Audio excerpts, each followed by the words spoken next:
Hai semua, hari ni saya nak kongsikan dengan anda pengalaman saya yang pernah melamar pekerjaan sebagai seorang model.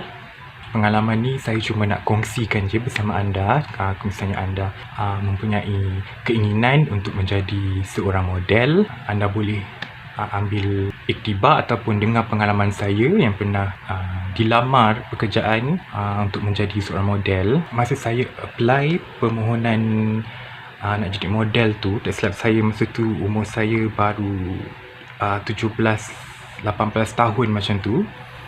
Waktu tu saya jumpa iklan jawatan kosong sebagai model sambilan di dalam majalah apa saya tak ingat.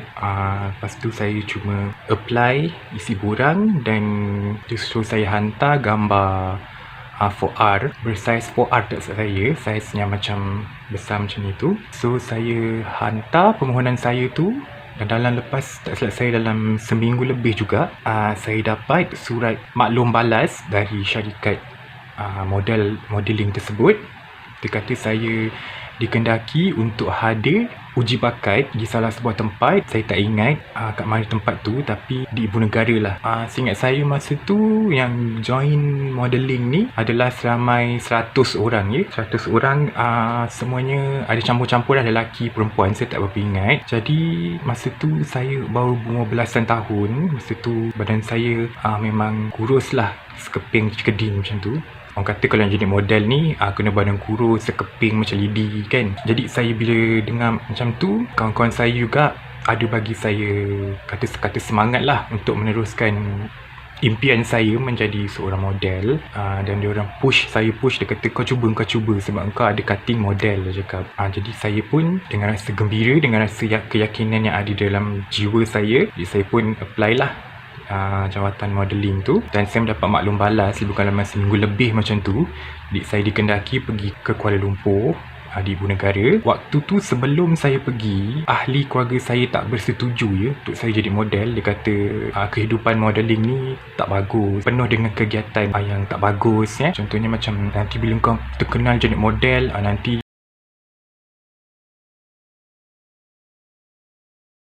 sebenarnya dunia modeling bukan begitu. Jadi saya gagahkan hati, kuatkan semangat. Waktu tu saya cabut pada rumah ya. Saya cakap dengan mak saya nak tidur rumah kawan dalam masa 2 hari lah. Saya cakap sebab kawan ada hal family dia balik kampung, jadi dia perlukan peneman. Jadi saya cakap dengan mak bapak saya macam tu lah. Jadi saya pun pergi ke rumah kawan saya tu. Beg masa tu saya tak bawa luggage, just bawa beg biasa je, beg sekolah tak silap saya ya, yang saya isi sumbat dengan kain-kain, baju semua. So jadi saya pergi rumah kawan saya cakap dengan kawan saya nak pergi uji bakat modeling tu. Jadi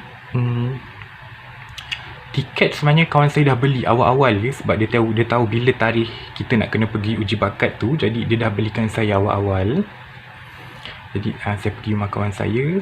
Dia lah yang temankan saya untuk pergi ke uji bakat modeling tersebut. Dan kawan saya ni juga adalah seorang YouTuber ya. Kalau anda nak pergi lawat YouTube dia, you all boleh type ZZ. Okay, dia merupakan kawan saya yang pernah teman saya untuk pergi modeling masa tu. Jadi dia kata oi. Okey, sambung kembali. Jadi kita pun bersiap sedia untuk pergi ke uji bakat modeling tersebut. Tak silap saya uji bakat tu dibuat hari Ahad ke Sabtu macam tu. Jadi masa kita tiba di Kuala Lumpur, masa tu zaman kita memang teruk, zaman tak macam canggih zaman sekarang ya. Kita ada maps, ada Waze ya, tapi zaman tu tak ada. Kita cuma guna petunjuk ikut hati. Kalau hati kata ke kanan, kita ke kanan. Kalau hati kata ke kiri, kita kiri. Tak ada macam tu. Sebenarnya kita ada alamat yang diberi. Cuma saya dan kawan saya memang macam rusa masuk kampung, tak tahu apa-apa dekat KL tu.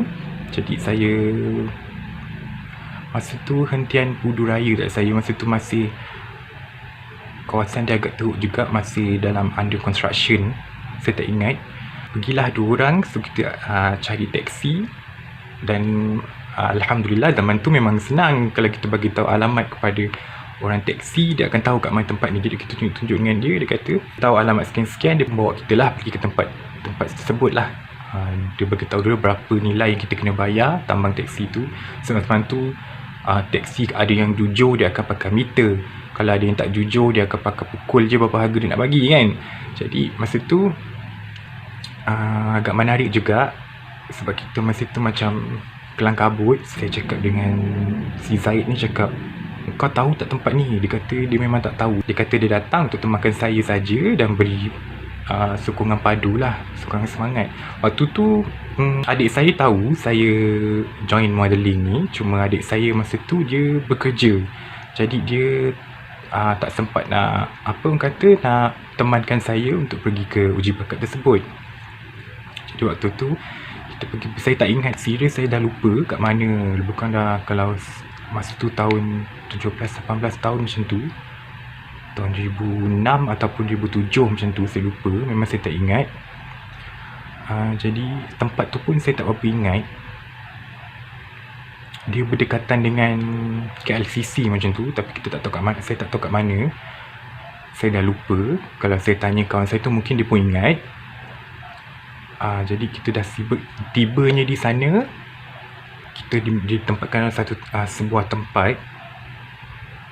Macam ada satu hall, macam ada satu ruangan untuk kita isi borang, isi kedatangan semua. Dan waktu tu juga saya ada bawa gambar 4R dengan surat maklum balas tu. Jadi kita pun pergi ke tempat tersebut. Kita isi nama semua. Kita dia ada sediakan makanan-makanan lah, just yang ringan lah, macam kopi, tea dengan kuih-kuih macam dessert macam tu. So kita makan lah sementara tunggu panggilan. Waktu tu saya dah terfikir apa yang family saya cakap. Bila cakap kalau jadi model lah.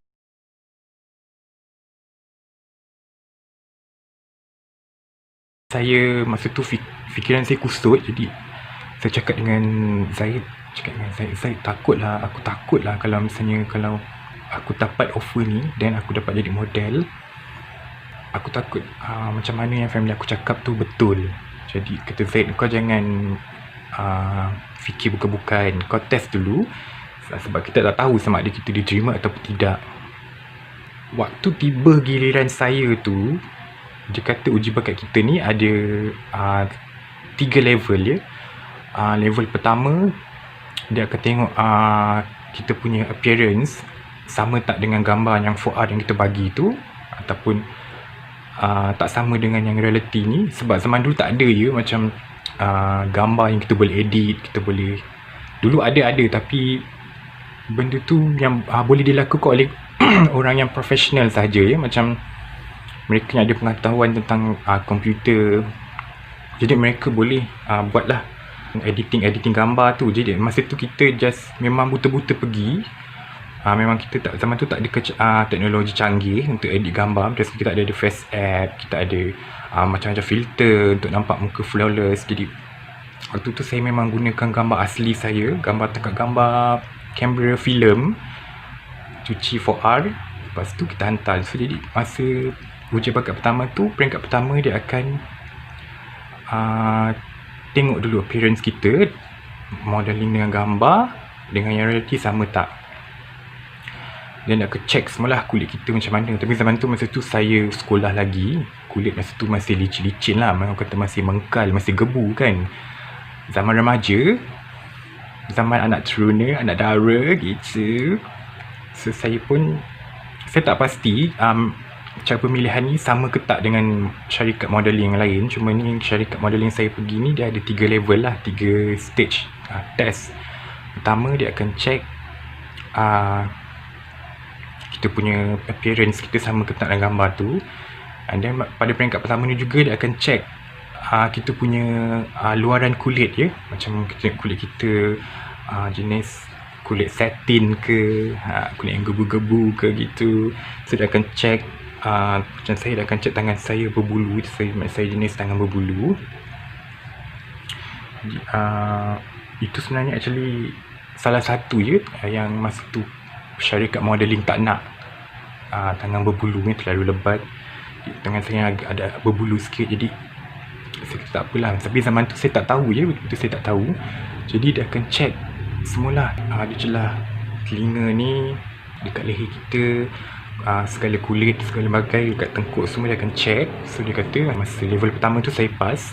Jadi level kedua dia check semua dalaman kita ya masa tu. Dia kata peserta diminta berbogel. Jadi masa tu kita ada, memang kita dah sign dalam kontrak tu mengatakan kita bersetuju untuk dibogelkan.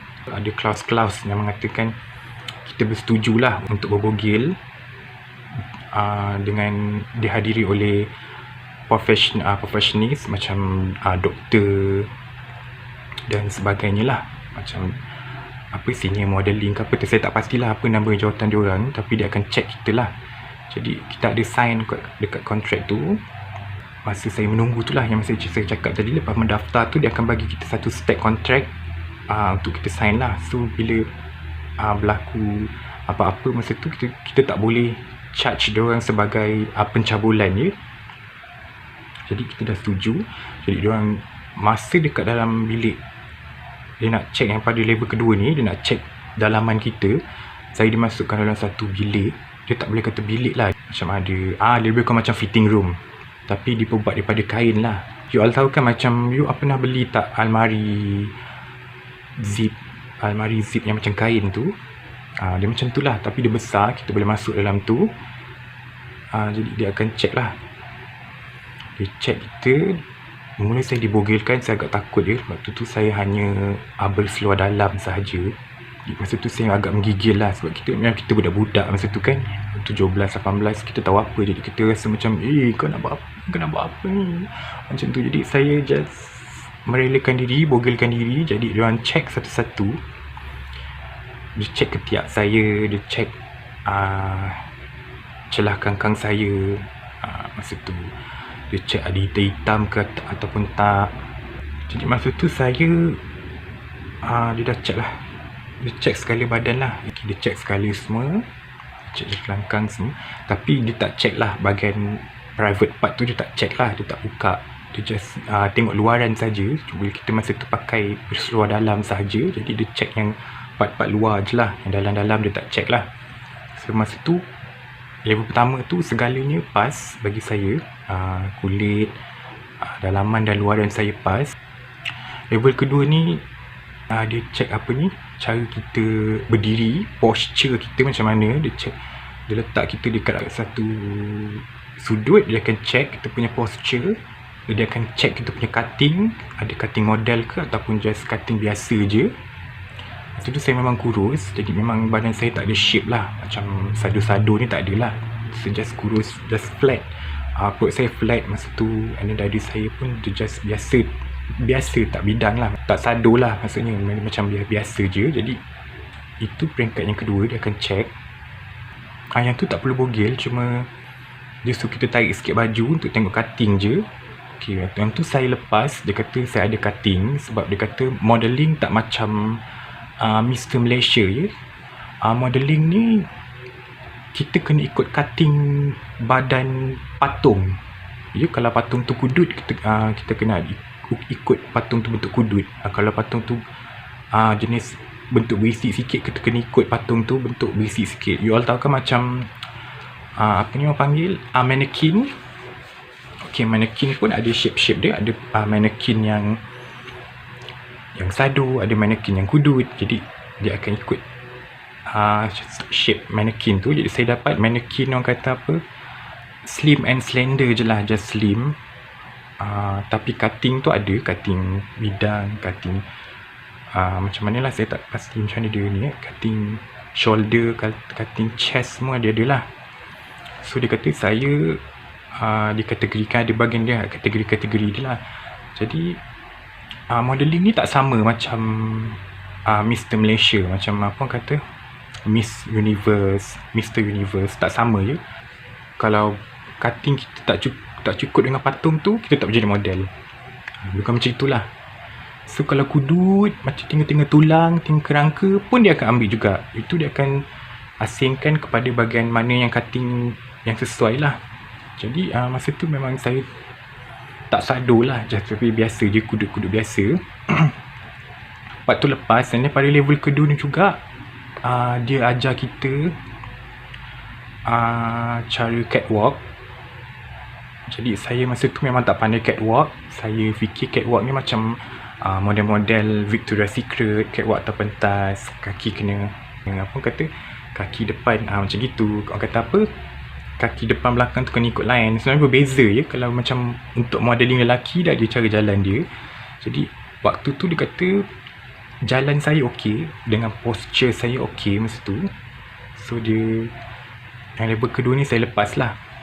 Masuk level ketiga, dia kata dia nak buat ujian apa ni orang kata, kesihatan je. Ujian kesihatan ni dia akan tengok lah kita punya kesihatan ni macam mana. Saya tak tahu, saya tak pasti. Ada setengah model, ada setengah syarikat model dia tak buat ujian kesihatan ni lah. Macam yang syarikat yang saya pergi ni, dia ada buat. Dia just check macam tu je. Macam apa orang kata, kita punya kesihatan kulit, kesihatan mata. Dia just macam luaran je. Jadi dia masa dia check kesihatan mulut tu, saya fail di situ. Gigi saya tak berapa cantik. Jadi dia kata awak level 1 lepas, awak level 2 lepas, tapi level 3 awak tak lepas sebab gigi awak tak cantik. Dia cakap gigi saya masa tu memang masa sekolah gigi saya memang jenis macam tengoklah macam tak ada kan. Jadi ada jarang-jarang macam hantu sejarah gigi macam tu. Gigi saya tak cantik, dia kata awak tak boleh jadi model. Jadi saya pun bertanya, macam mana gigi je tak cantik tak boleh jadi model. Dia kata modeling ni, orang kata apa tu, bidang dia luas. Ya, bidang modeling ni luas. Dia kata awak boleh jadi model baju, boleh jadi model makanan, macam-macam model lah. Jadi dia kata dia ni syarikat modeling. Bila dia akan buat marketing, dia akan contact mana-mana syarikat-syarikat macam memerlukan model. Contohnya macam syarikat baju H&M. Zaman tu popular brand tempatan tak salah saya, Soda, Mango. Dia akan cari syarikat modeling, dan syarikat modeling ni akan apa ni orang kata, akan suggestkan kita, dia akan recommend kita untuk syarikat sekian. Jadi benda tu meluas. Ada syarikat ubat gigi contohnya memerlukan modeling untuk mempromosikan ubat gigi mereka. So jadi untuk jadi seorang model ni package kena lengkap ya. Bukan di luar sahaja, tapi di dalaman juga kena lengkap. Macam saya masa tu tak lepas sebab saya punya gigi lah, gigi saya tak berapa rata. So dia kata kita nak cari model yang lengkap. Jadi bila syarikat model itu dapat satu model, dia akan tahu mana nak campak kita. Contohnya macam kita sesuai dekat bahagian baju, dia akan pergi kat baju. Bila kita sesuai bahagian promosi produk pakaian, produk kecantikan, dia akan hantar ke produk kecantikan. Kalau kita sesuai untuk model basikal, kita akan pergi basikal. Model-model apa-apa kepala atuk semua dia akan bawa kepada sana lah. Jadi saya kata oh macam tu punya jadi model. Jadi masa tu saya tak berjaya lah pada peringkat ketiga tu. Dia kata kalau nak jadi modeling, kena berjaya pada ketiga-tiga level tu lah. Jadi saya salah satu level tak lepas. Jadi dia tak boleh ambil saya jadi model. Jadi saya masa tu agak berperasaan rasa hampa jugalah. Macam sedih jugalah bila kita pergi jauh daripada Johor Bahru pergi ke Kuala Lumpur. Jadi kawan saya ni pun banyak juga support untuk beli tiket. Jadi saya cakap tak apalah kalau tak ada rezeki ni macam mana kan. Jadi saya cakap dengan Zaid pun agak sedih lah sebab dia pun boleh dikatakan mengorbankan lah. Dikatakan dia juga antara yang contribute dalam saya punya usaha untuk merealisasikan impian saya ni. Maksudnya kita pulang dengan hampa. Tapi bagusnya adik kemah je lah. Kalau sekiranya saya terpilih, saya kena stay lagi kat situ lagi 2 malam je, tak silap saya, untuk menjalani ujian-ujian seterusnya lah. Jadi saya bersyukur lah, saya cakap dengan kawan saya, Zaid okey lah, kita dah tak berjaya, Alhamdulillah lah, still adik kemah je. Kalau tak kita kena stay lagi. Kita punya duit simpanan dah tinggal berapa je. Kalau untuk sehari suntuk makan boleh lah, tambang pergi balik boleh lah untuk 1 hari. Jadi kalau kita nak buat kena stay sampai 3 hari 2 malam, mana nak kau duit dek. Jadi saya lepas tu saya pun pulang lah dengan perasaan sedikit hampa dan gembira jugalah. Jadi ini saya nak tunjuk lah gambar saya punya gambar yang masa 4R yang saya hantar modeling tu. Jadi itu je lah saya nak kongsi.